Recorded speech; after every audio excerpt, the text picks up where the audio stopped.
Dorset county ഹോസ്പിറ്റലിൽ work ചെയ്തിരുന്ന ഒരു മലയാളി നേഴ്സിനെ NMC 12 മാസത്തേക്കാണ് സസ്പെൻഡ് ചെയ്തത്. പേര് ഞാൻ പറയുന്നില്ല. NMC സസ്പെൻഡ് ചെയ്തതിന് പിന്നാലെ ഡോർസെറ്റ് കൗണ്ടി ഹോസ്പിറ്റലിലെ ജോലിയും പോയി കിട്ടി. ഈ പുള്ളിക്കാരി ട്രോമ ആൻഡ് ഓർത്തോപീഡിക് വാർഡിലെ നേഴ്സായിരുന്നു. അവർക്കെതിരെ 25ഓളം കംപ്ലൈൻ്റ് ആണ് NMC കിട്ടിയത്. അതിൽ 20ഓളം കേസുകൾ തെളിഞ്ഞതിൻ്റെ അടിസ്ഥാനത്തിലാണ് NMC 12 മാസത്തേക്ക് സസ്പെൻഡ് ചെയ്തത്.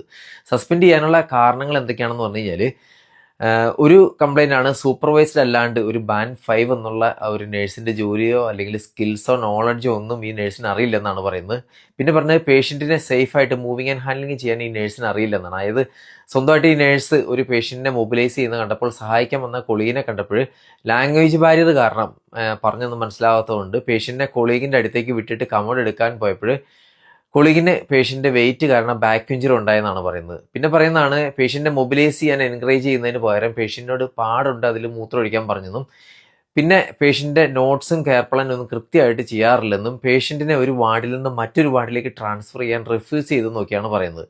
പിന്നെയുള്ളതാണ് മെഡിക്കേഷൻ ട്രോളി ലോക്ക് ചെയ്തില്ലെന്നും, പിന്നെ സൂപ്പർ ന്യൂമറി ആയിരുന്ന സമയത്ത് തിയേറ്ററിൽ നിന്നും ഒറ്റയ്ക്ക് പേഷ്യൻറ്റിനെ കളക്ട് ചെയ്തെന്നും, അതുപോലെ തന്നെ കമോഡ് യൂസ് ചെയ്തുകൊണ്ടിരുന്നപ്പോൾ അൺറെസ്പോൺസീവ് ആയ ആ പേഷ്യൻറ്റിനെ പ്രോപ്പറായിട്ട് റെസ്പോണ്ട് ചെയ്തില്ലെന്നും, പിന്നെ പറഞ്ഞാണ് ഹെപ്പാരിൻ അഡ്മിനിസ്റ്റർ ചെയ്തപ്പോൾ കറക്റ്റായിട്ട് നീഡിൽ ഉപയോഗിച്ചില്ലെന്നും, ഡിമെൻഷ്യ പേഷ്യൻ്റെ അടുത്ത് കറക്റ്റായിട്ട് കമ്മ്യൂണിക്കേറ്റ് ചെയ്യാൻ അറിയത്തില്ലെന്നും, അതുപോലെ തന്നെ റിബ് ഇഞ്ചറി ആയിട്ട് കിടന്ന ഒരു പേഷ്യൻ്റെ റിബിൽ തോണ്ടിയെന്നും ഒക്കെയാണ് പറയുന്നത്. പിന്നെ ഡയബറ്റിക് ആയിട്ടുള്ള ഒരു പേഷ്യൻ്റെ ഹൈ ബ്ലഡ് ഷുഗർ ആയിരുന്ന സമയത്ത് അതിനെ കറക്റ്റായിട്ട് മാനേജ് ചെയ്തില്ലെന്നും, അതുപോലെ തന്നെ ലാംഗ്വേജ് ബാരിയറും അൺസ്കിൽഡ് ആണെന്നും കോമ്പിറ്റൻ്റ് അല്ലെന്നും ഒക്കെ പറഞ്ഞിട്ടാണ് സസ്പെൻഡ് ചെയ്തിരിക്കുന്നത്.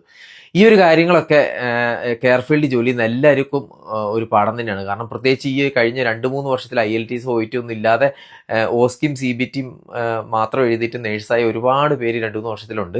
ഇവർക്കൊക്കെ കുറേ നാളായിട്ട് ജോലി ചെയ്യാതിരുന്നതിൻ്റെ ആ ഒരു സ്കിൽസൊക്കെ പോയിരിക്കുമായിരിക്കും. അതുപോലെ തന്നെ ലാംഗ്വേജ് ഒരു വലിയ പ്രശ്നം തന്നെയാണ്.